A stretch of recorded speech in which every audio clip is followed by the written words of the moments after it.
이번 최근 한일 갈등이 중국 반도체 산업에 이익이 될 것이라는 분석이 나오고 있습니다.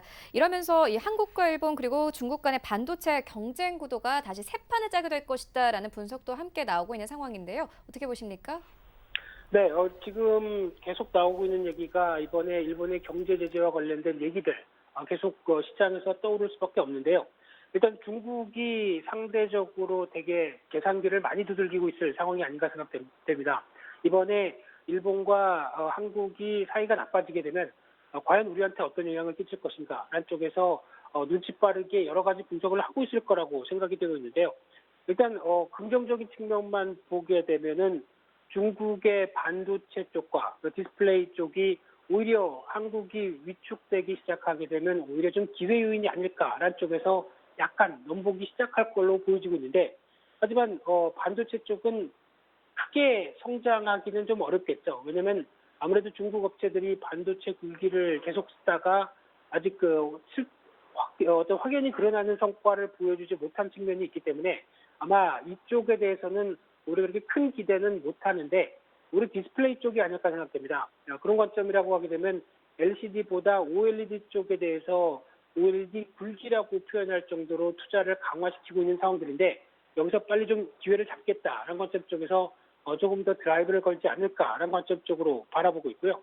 하지만 중국도 약간 위기감은 있겠죠. 특히 일본이 만약에 한국에 대해서 자신 있게 경제 제재를 했는데 먹혀든다, 효과가 든다라고 하게 되면 일단 중국도 가능한 타겟이 될 수 있다. 왜냐하면 일본이 중국에 대해서 그렇게 최근에 들어서 약간 손잡으려고 하는 분위기는 나오지만은 두 나라 사이도 그렇게 썩 좋은 분위기는 아니라고 본다라고 하게 되면 이에 따라서 우리도 당할 수 있다라는 쪽에 대한 대책도 들어갈 거라고 봐야 될 것 같고요. 그러나 중국 내 기업들, IT 기업들을 대표적으로 봤을 때도 한국의 반도체 생산이 제대로 되지 못한다라고 하게 되면 그에 따른 우려감들이 또 나올 수밖에 없겠죠. 그래서 여러 가지 복합된 관점 쪽에서 바라보고 있는데, 그래도 지금 미국과 중국이 어느 정도 경제와 관련된 여러 어떤 무역 분쟁과 관련된 쪽에서 계속 격돌을 하고 있기 때문에 그와 관련된 쪽에서 만약에 일본까지 저런 식으로 나온다라고 하게 되면 솔직히 기분이 좋지는 않겠죠.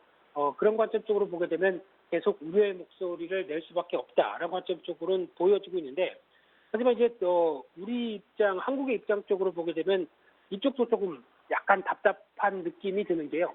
자꾸 정부 쪽을 몰아가는 분위기라서 죄송합니다만, 그래도 해야 될 방향들은 아직 찾지 못하고 있는 데서 좀 안타깝다고 보여지고 있는데, 일단 지금 최근 들어서 나오고 있는 여러 가지 어떤 반도체 소재 산업 3종 규제, 탄소 섬유와 공작 기기의 규제 강화 이런 쪽도 일본에서 나오고 있는데, 더 중요한 거는 그에 따라서 저희 대책들이 더 중요한 부분이라고 봐야 될 것 같은데, 아직 정부 입장 쪽으로는 지난 30대 대기업 간담회 정도 개최, 그리고 약간 대통령이 목소리를 조금 더 낸 정도, 그 정도가 아닌가 생각되고 있고요.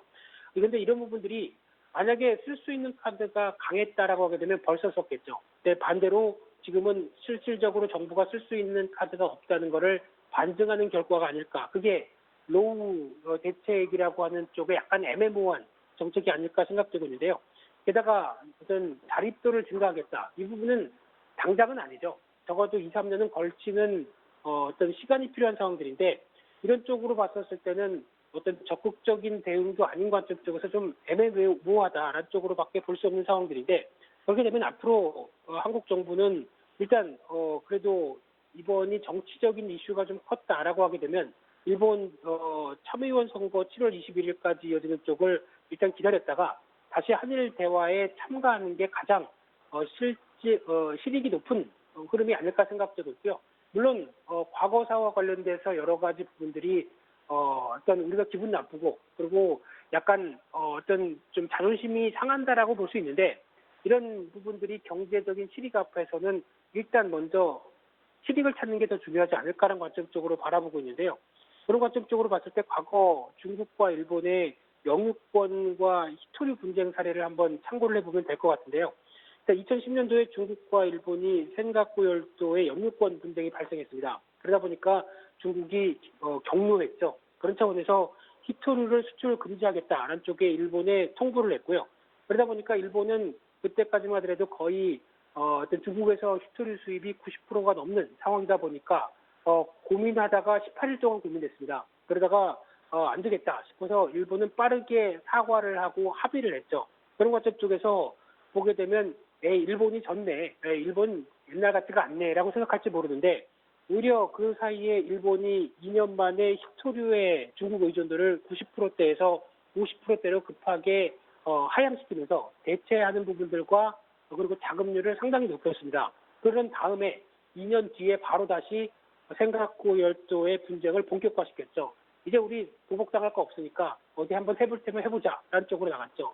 이게 가장 좋은 시나리오가 아닐까 생각됩니다. 따라서 지금은 어떻게 보면은 일본이 강하게 공격적으로 나온다라고 하게 되면 일단 수지타산을 생각해 봤었을 때 시간 벌기 전략이 더 필요하다. 즉 국내 소재 산업들을 키우기 위해서 자금률을 올리기 위해서 여러 가지 시간이 필요하다는 관점 쪽을 충분히 알고 정치적인 부분들을 너무 앞세워서 대응하기보다는 약간 융통성 있게 지금 발휘를 할 전략들이 더 필요하지 않을까 개인적으로는 그렇게 생각합니다. 네. 여기서는 앵커님 의견을 안 묻겠습니다. 그냥 제 의견이었습니다.